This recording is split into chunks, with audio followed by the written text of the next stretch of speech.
In this video, I'm going to show you how I built a Catio for my son's two adorable cats. I'm going to highlight all my mistakes. I'm going to tell you what you should consider if you're thinking of doing the same. And at the end, I'll do some top tips and a few outtakes. A Catio, for those who don't know, is basically a patio garden enclosure for cats. It's like an aviary. It lets them enjoy the great outdoors safely without the risk of them ending up under the X55 bus. Time to pack up some of the important tools from the workshop and take them out on the road. I'd like to start by taking you back to the beginning. This is what the house looked like when my son first moved in. Storm Dudley had brought down 2 fence panels that he shares with next door. 2 days later, Storm Eunice brought down 3 more fence panels at the bottom of the garden. Every cloud has a silver lining. The bottom of the garden had an extra 30-40 feet of land, and once my son and I built a pallet fence, he had that extra land all to himself. You can check out a reasonable video on the pallet slat fence that he and I built on this channel. Across the next 2 years, I built a kennel for his dogs. I built a gate. We put some gravel in and some flower beds, and we made it into what we called the dog pound. And it's the dog pound that's going to be converted into the Catio in this video. Wish us luck. Now, before you ask, do we have plans? Nope. Like most of my builds, we start with a vague idea and let the chaos guide us. That's the joy of woodworking, solving problems you definitely didn't anticipate with tools you probably shouldn't use. And here's a good example of me overcomplicating what should be a simple side frame. Turns out the idea is a good one for the roof, but you will see a simple side frame in a minute and a wonderful roof towards the end. Now, we spent a lot of time in the big box store choosing the straightest 2x4 that we could find. And this nice, sturdy, but not cheap, 10-meter wide welded mesh. Hey, it's my son's money, not mine. Oh, and did I mention the working conditions my son's employed for me? We'll be working on an uneven garden lawn with 3 of our dogs running loose and next door neighbour's dog continually barking at us all. Ideal working scenario. This is my workstation, 2 DeWalt T-stack tool storage boxes that want to be trestle tables when they grow up, and obviously a dog squeaky toy in the background is essential for your best working conditions. This is treated kiln-dried C16 and it's 2.4 meters long. And here I'm going to clamp 3 long posts together and trim them to 186 centimeters, which is going to be the height of our fence. I say 186 is the height of our fence. This is the insert. There'll be a plank at the top and a plank at the bottom, both 7 centimeters long. 7 and 7 is 14, plus 186 is 2 meters. The height will be 2 meters tall.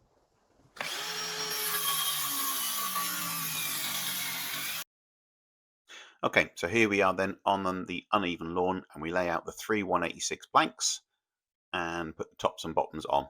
I'm working on my own, so I've improvised with a kind of jig to make sure that these all get straightened up, clamp it on, screw it in, hope the dog doesn't disturb it, do the same on the other end, repeat.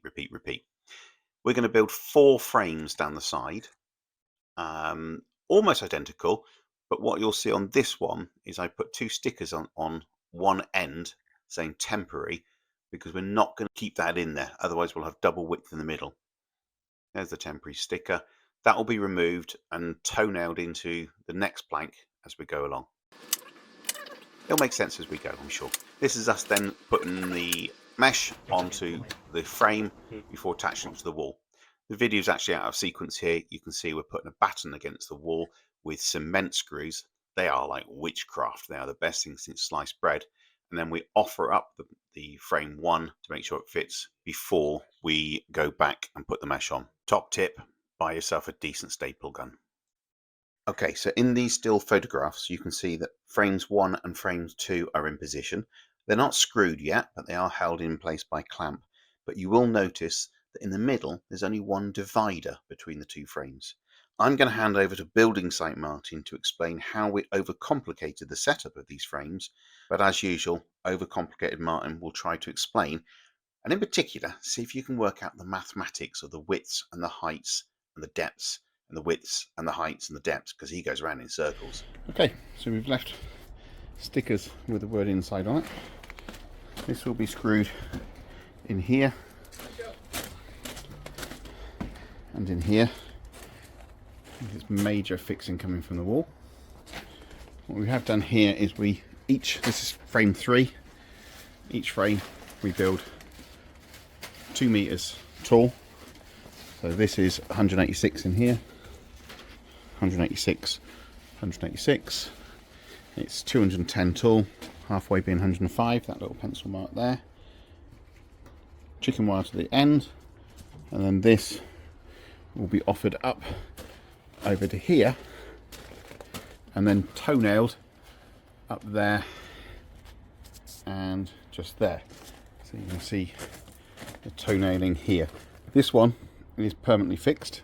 That was frame 1. And what we've done here is we've taken a temporary edge off. So you'll see on the side here, we've put this temporary edging on, which will take these screws out. But what chicken wire is not attached to that end,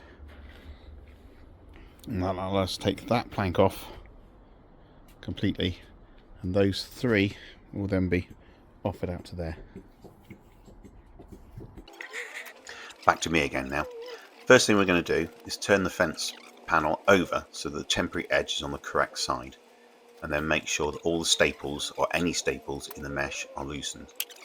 Then we're going to take it over and we're going to pre-drill all the holes ready for toe-nailing the screws in. We'll do this while the temporary post is still in place because it's more rigid. We'll chuck a couple of cushions down the back because my son at some stage will have to go down the side there and staple all the staples in, and then we'll remove the end post ready for joining fence panel 3 to fence panel 2 with the shared central post.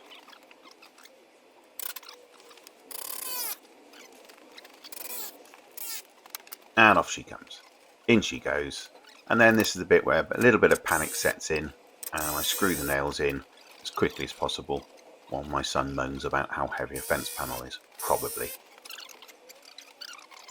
So none of this is secure to the flower bed along the bottom there, you see, and that's so we can pull it out and allow a little bit more room for the boy to get down there and put them in, because I'm not going down there. Staple, staple, staple.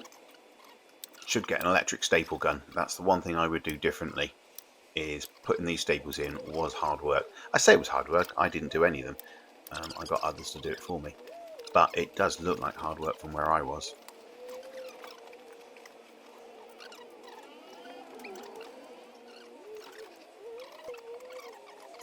In fact, if you look very carefully at the back of this picture, the dogs can barely move, it's that hard. Frame 3 in place and just needs securing to the flower bed and spirit level across the top.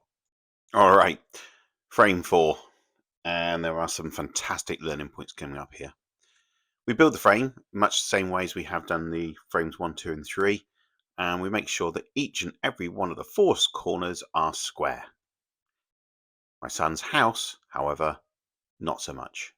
But we won't find that out until tomorrow. Frame 4 also features the gate, so we've built it slightly differently. For those of you who are eagle-eyed, you'll notice our central plank is actually called Joe Biden, and we had a spare called Kamala Harris. We tend to name things so it's easier to find them when we're looking for them. The next job is to measure up the entrance for the gate and put the mesh on the edge of panel 4. Next is build a gate. I've never done one before, but how hard can it be? Too short, too long. Screw them up using your magic jig, offer them up into the gap, put a plank across the middle as a divider, and then decide how to do a brace, I guess. Okay, first attempt at doing a brace. Measure from corner to corner, cut 2 angles, and fit it. It almost looks like they're both slightly out of line in the opposite direction. No, never mind. This might... It's a redo. It also might straighten it if you put one in. Not this one specifically, but if you put it in, it might tighten the corners a bit. Yeah, that's a redo, isn't it? Yeah. Yeah, we got the principle right. Should we quit there? Start with that tomorrow morning? Yeah. And that's us done for this day. We'll come back tomorrow and build the gate on Saturday. Nice and early. Let's get up early and do a full day. Yeah? Okay. I come back later that evening and I measure up the braces using the other method of doing a brace. I'm not sure which way you should do it, whether it should be bang in the corner or like this, aimed up at the corner. But this was definitely simpler. Offer it underneath the gate, check for square, check the angles, pencil mark, repeat on the other side, take it home to the miter saw and chop it up. Come back tomorrow morning and fit them in. Let's see how that goes tomorrow morning. What I do know is tomorrow morning started off early and with a great deal of success. Snug as a bug in a rug. Look how finger tight that is. Super friction tight. Definitely need a rubber mallet to get it in. And that was on both sides. Inchy pops. A little bit of love tap. And we'll screw and finish. We'll just do that. Repeat, repeat, repeat, repeat. All done. Lovely.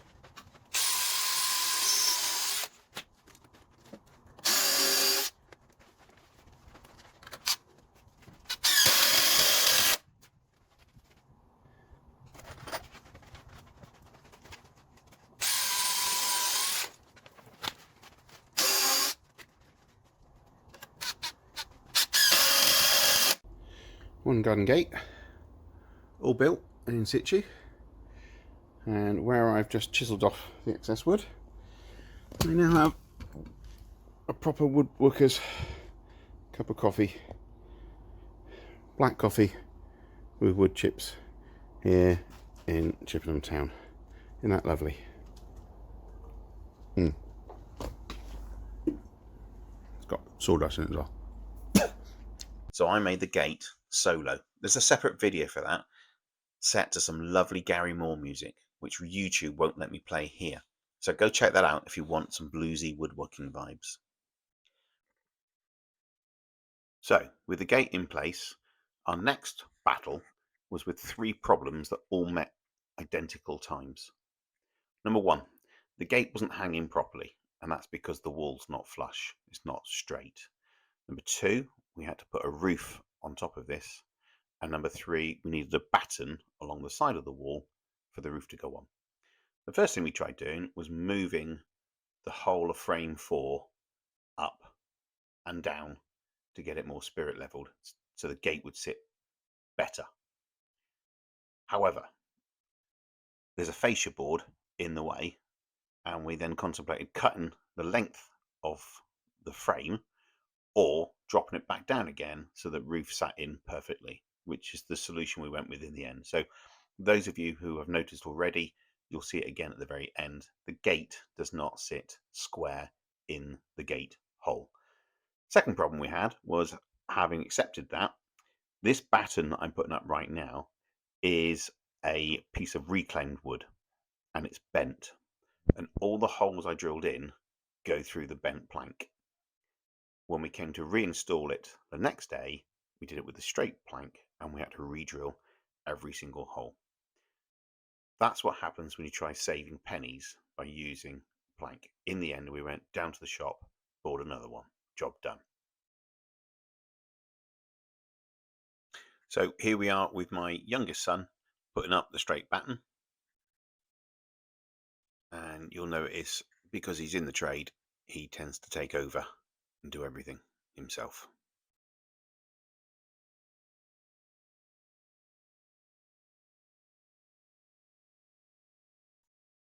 And for all the failings of the gate and the wobbly batten, this is our proudest moment. In the corner here, we've got drain pipes and down pipes and electric cabling to negotiate around. And I think we did a fantastic job and a piece of art in terms of how we negotiate around it. When you get the close-ups at the end, you'll see that we've had to build a very minor section in the corner here as a top panel to negotiate around it. Some fine work. And here we are then into the final straight, doing the roof. And my youngest son and I focused on building the frames, of which we did 4 identical ones. The width of each panel is exactly 1 meter, so the meshing team can mesh them all quite quickly. The last 2 panels have cutouts, as you can see here on the left-hand side. There's a space there for the downpipe, and the one that my younger son and I are building on the right-hand side is 2 parts, built to go around the electric trunking. Have to admit, this was my favourite part of the work. Meshing team mesh all over it, cut it all up, and then it's ready for installation. And I should point out that each and every one of these panels was offered up to the ceiling before they were meshed to ensure they fitted. And that is an important top tip. And here we are then. True to our word, you'll see the last panel being offered up before the penultimate one is screwed in. And I'll hand back to Building St. Martin to explain how we've screwed these all in. Panels 1, 2, 3 and 4 are all screwed from the top down. He wants, because of the gutters up here and here, to have an access for a ladder to come from here all the way down at an angle. We want these two final panels screwed upwards, so we're going to come from underneath and go all the way through, as shown by my able assistant.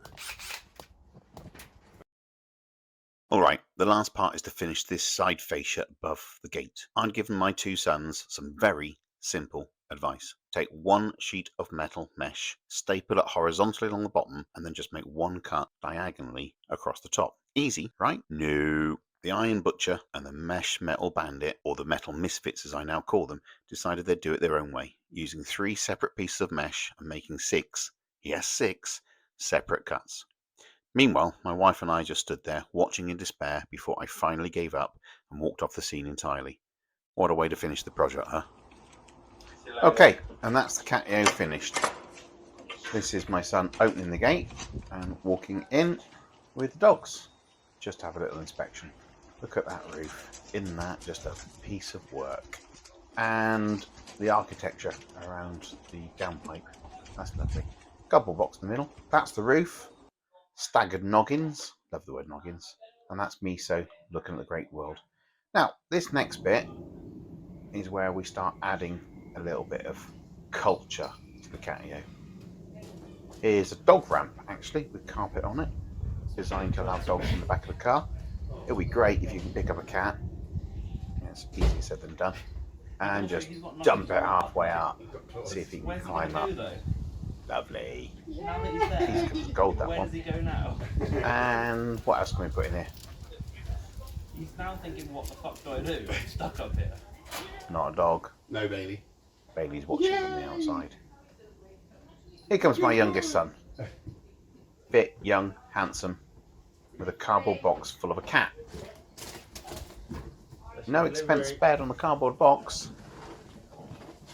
And up they go. And that's Miso. She's a little bit more scared than the other We're just one. shaking him around in the dark.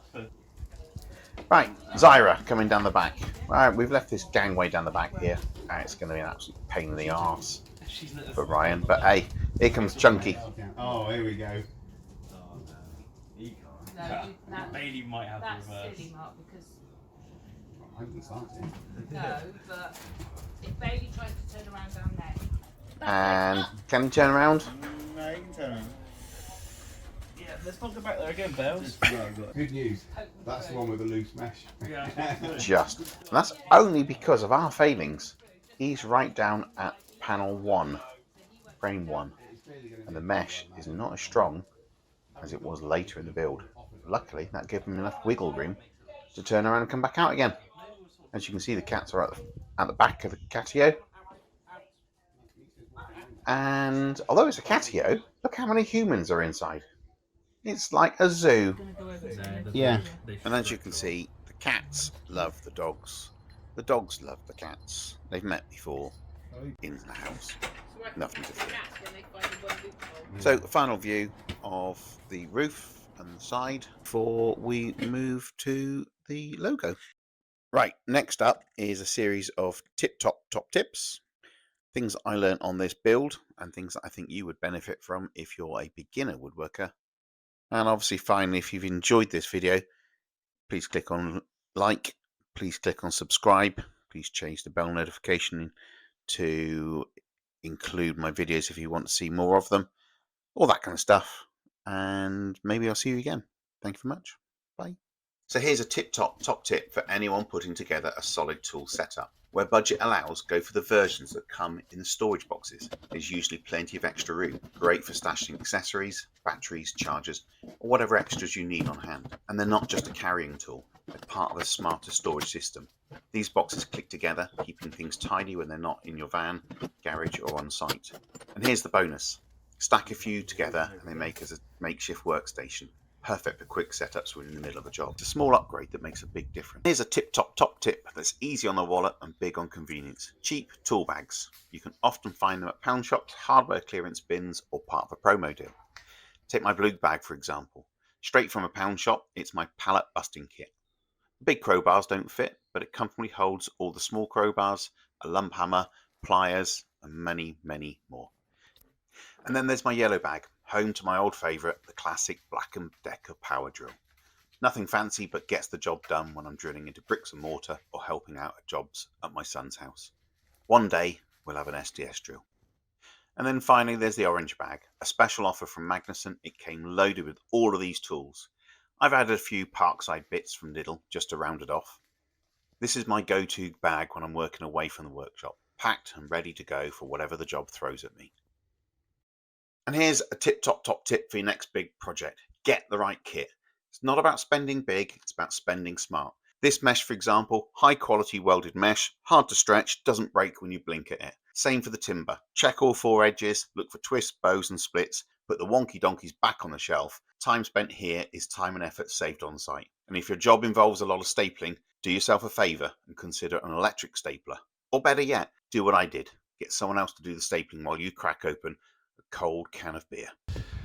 Panels 1, 2, 3 and 4 are all screwed from the top down.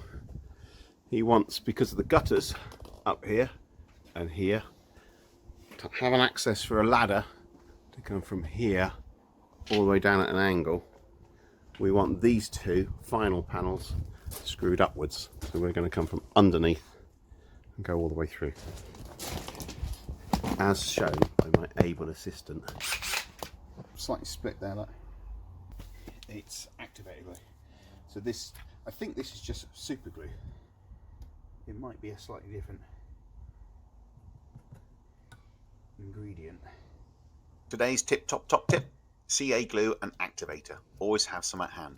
Seriously, once you've tried it, you'll wonder how you ever lived without it. Rocket fuel for your repairs. You break something? No worries, CA glue will have it back together faster than you could ask Usain Bolt to fetch a replacement. It's the best thing since sliced bread and way more useful than sliced bread when you're on site. Today's top tip, jigs and clamps. So if CA glue is better than sliced bread, then jigs and clamps, mate, they're the machine that slices the bread. Perfect cuts, square joints, you need a jig for that. Just the thing of beauty. And clamps, don't even get me started. The more you own, the smarter you feel. 4 hands? Nope, but I got 12 clamps. Measure once, jig it right, clamp down twice. Like that. Today's top tip, we're screwing around, the DIY kind obviously. Before you drive the screw home, always offer it up and over the spot you check for positioning and for depth. Think of it like a screw dress rehearsal, no surprises, no regrets. Now if you fancy, the dream setup is 3 power tools. 1 to drill the hole, 1 to countersink, and 1 to drive the screw home. Only got 1? Welcome to the DIY Olympics. It's all about the quick change technique. Drill bit out, countersink in, back again, bit of sweat, job done. It's actually not 2 meters tight though, do you? Because you actually lose the 14 centimeters. So it's actually only 186. She's been trained in a mouth-to-mouth. Man goes down, comes and rescue. Oh. He's been trained in CPR. Oh. There's actually only 186, which is that tall, which does start to lose not much difference. No, because you're now confusing height and width. I'm laying down across the width, aren't I, to show you the height. Yeah. But the reality is, if I stood here, the width is all the way up there. It is 2 meters away from me. It's not, because the bottom of the wood is where you measure it from, and the wood is 7 centimeters away. So you lose the 7 centimeters. Well, absolutely. If I'm stood under the fence, then the top of my head might catch the end. I'm never going to stand in the fence unit. Yeah, but You'll stand next to it. You're putting a roof on it. Yeah, Right. only wire mesh. Yeah, but the wire mesh is still connected to something. Yeah, okay, so all I've got is I've got a 7 centimetre plank here, which is already above your feet, and then I've got 186 coming up here, Yeah. and another 7 here. So you're putting wire mesh on top? Yeah. Okay. If you enjoyed this video, please click on the like button, as it really does help small channels like mine. I've lined up the pallet slat fence build if you want to see something similar. And if you want to see more of my projects, why not subscribe? Because Catio 2 is coming. As an alternative, Hay Bales 854, because Bailey Dog has his own channel. Look forward to seeing you again. Over and out.